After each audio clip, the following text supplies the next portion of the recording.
haven't bought the red yet, probably a good idea. I think I might hold off on it. But regardless, we have a new Inside Citizen to take a look at. I can't even guess what this one's going to be about. It's called Life Among the Clouds. So, yeah, let's watch.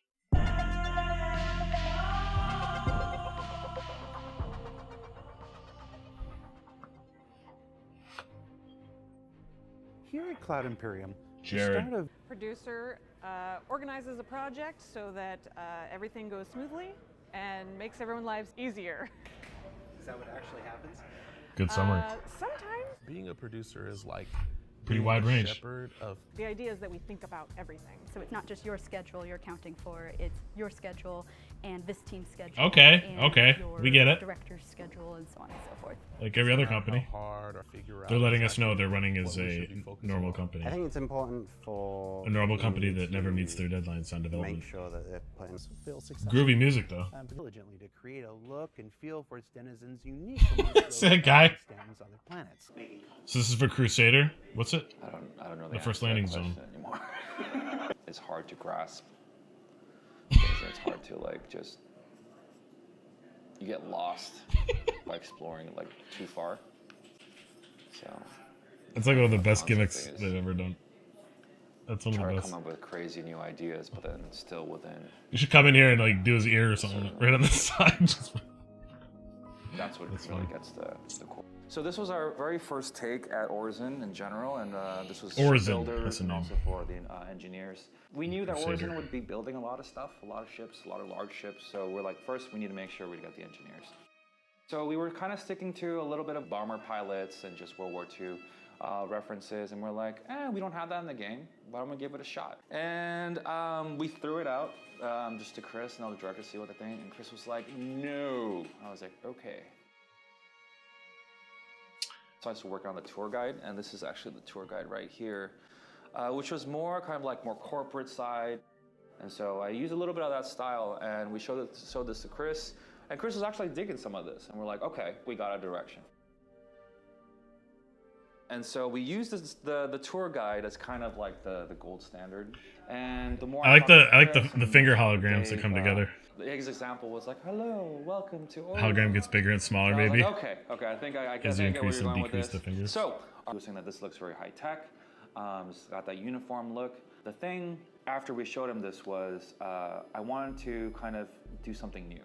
I wanted The ones on the right look a little way I more wanted to show high tech. these characters that we've concepted would feel like in Orison. I really like the idea of those little hologram sticks or the figure things or the hologram sticks. I really like the concept idea of I kind that. of want to see It's almost like a kid little gimmick. bit of the colonial Like times, kids running around with little mixed in a little hologram bit of sticks. The 50s before the Beatles, the colonial look. He's pretty good at expressing mixed motion. in Like, look at the some of kids. The 50s look. And so we did another key art, which is the civilians. And Chris responded to these actually pretty well. And I was super stoked, super excited. And then I showed the next image when I showed the 50s one, and he's like, that's not what I want. That's not what I'm thinking. Chris was like, yeah, we should go a little bit more on the sleek route, but we're still going to be maintaining a lot of the high-tech cuts that we did that we liked. And that It's gotta Chris be was like- responding to. Even though you know it's the process, yeah, I when mean, someone just concept comes in in- and they're like, nope, screw that, I don't want Before you that. make the And you spend a asset, bit of it's- time on it. Most assets gotta go through suck. this journey, right? It goes through It's the process, multiple though. iterations. It goes through so much testing, so much I don't like those. lore, and so much a lot of trial and error, and that's what concepting really is. And concept team were thrown That a lot pointy of shoulder problems, concept design and we reminds me tried of, to like, find Dune solutions to or, those problems as quick as Does anyone else feel like this is a While bottleneck? You know a lot more often than you hear, yes, the life of a concept artist might just be for you. Right there, Thank right for there. Support, but I like to call him the first line of defense. Man, Chris is not showing up at the end of these anymore. Okay, first of all, is anyone else concerned that this is the bottlenecks that have been? I mean, for the last 5, 6, 7 years, this is what's been reported, right? Chris is, he's maintaining such a level of control over every single aspect that it's become a bottleneck for development. And whether or not, I don't know whether or not that's obviously true or not. There's progress being made, but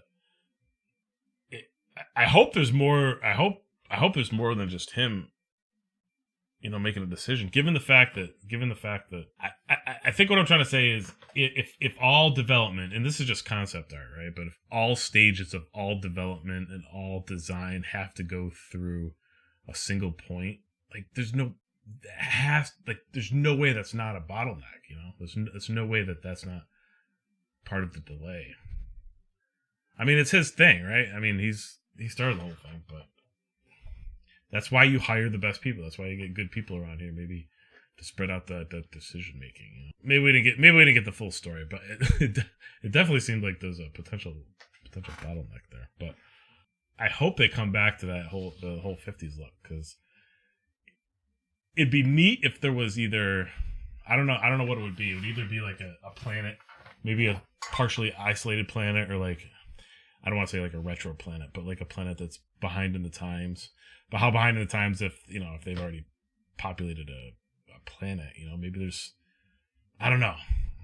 There's a chance to work some really interesting lore into that, right? Like maybe like it had 50s influences. I mean, I don't know. Maybe there's just a lot of the leaders of the planet come from older stock, you know, back on Earth, you know, hundreds of years ago. I don't know. I can't make the link. I'm not the lore person, but I like the idea of there's some recognizable styles, because there's going to be plenty of opportunity to experiment and kind of go out. But I like the idea that there's recognizable styles that are almost a surprise when you go to some new place that's already been discovered and inhabited, and there's, you know, a civilization but it's not what you're expecting. That's something some game has never presented to us before, you know, like, oh, these guys are all dressed up like they're in the 50s. Why does everyone on this planet look like they're from the Wild West? Not the Wild West, but maybe they're just living very primitive lives, you know, like they're 50s, you know. So I hope that there's, and they can play with those concepts too. It doesn't have to be 50s or, you know, in the 1860s, you know. It could be a more modern take on that, because some tech obviously has to be with them, but maybe there's a whole civilization that lives under those influences. Anyway, I like that direction. I hope they come back to that as they develop other galaxies. Given Object 2.0 and Object, any other future release of the Object system, like I got really excited when I started seeing those little hologram things. And there's like a flag. There's like a flag one. I don't know if you guys saw it, but there's a stick versions where there's a flag on the end, or it's like rotating around a long stick, the hologram, or it's even attached to the fingers. There was also there's some sort of like, maybe there's one that has in front of her face or whatever for the tour guide designs.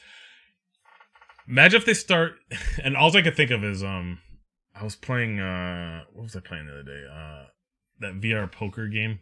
Half the fun of that game is, you know, you're playing poker or whatever, but half the fun is just you're messing around with shit. Like you're pulling out rubber ducks and you're lighting cigarettes and you're just doing, like, you're shooting these fake guns and toy guns. And anyway, point being, there's just half the fun is just messing around with other people at the table.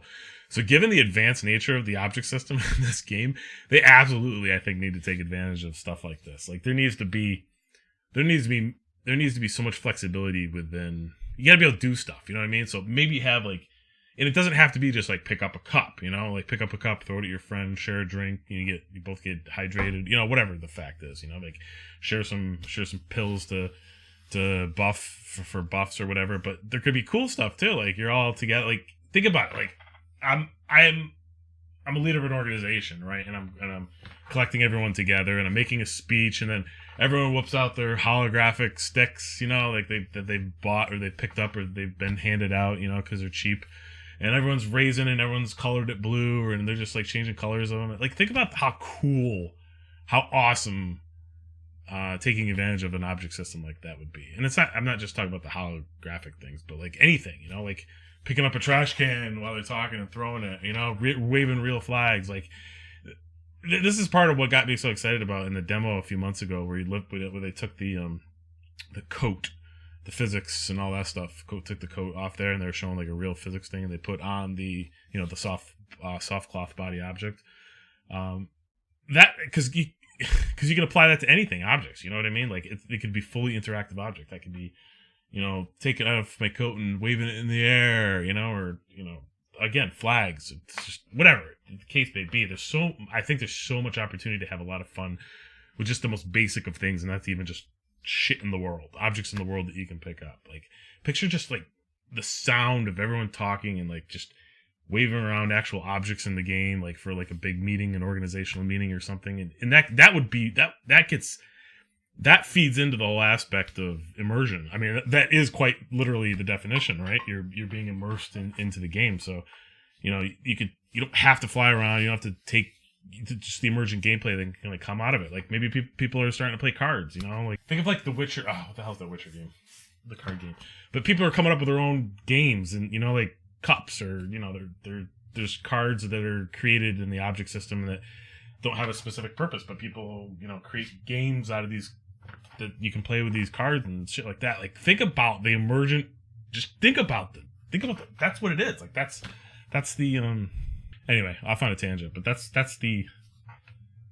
immediately where my head goes with this. Like I love that they're thinking about stuff like this.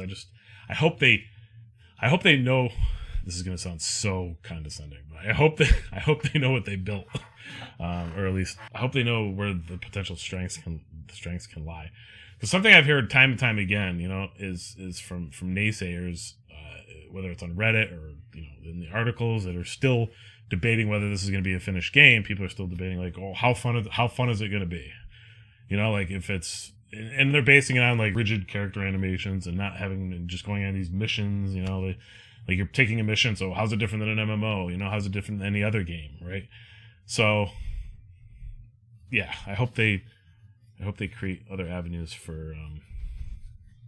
I hope they don't put too many limitations on this game. Like I just watched the video this morning. It came up on Reddit again where I forgot the dude's name, but he was the vending machine. He was taking the vending machine all around the galaxy. Because why not, right? Don't put restrictions on the game that would prevent you from doing stupid shit like that. You know, like that's. I don't know. Sure, it's going to open yourself up to exploitability, but at the same time, you're going to have millions more players that see the benefit because of that. I don't know. Anyway, that's just my thoughts. It was kind of a different kind of Inside Star Citizen, but I actually took a lot away from that one, so that was fun. All right, guys, thanks for watching. If you guys are enjoying, please subscribe. Hit me up on our Discord channel if you guys want to take a trip around inside the verse together at some point. I'm gonna actually be doing a ship call soon. I'm kind of starting to create put together some clips, see if I could kind of create like a little story, storyboarding it out now, but like a story trailer type of thing, starting to concept it. So I might need access to some ships, but I'll put out the call on Discord and on the channel as we go. So if any of you guys are feeling generous to help out, yeah, feel free to stop by our Discord channel. Other than that, thank you guys for watching. Yeah, stay safe.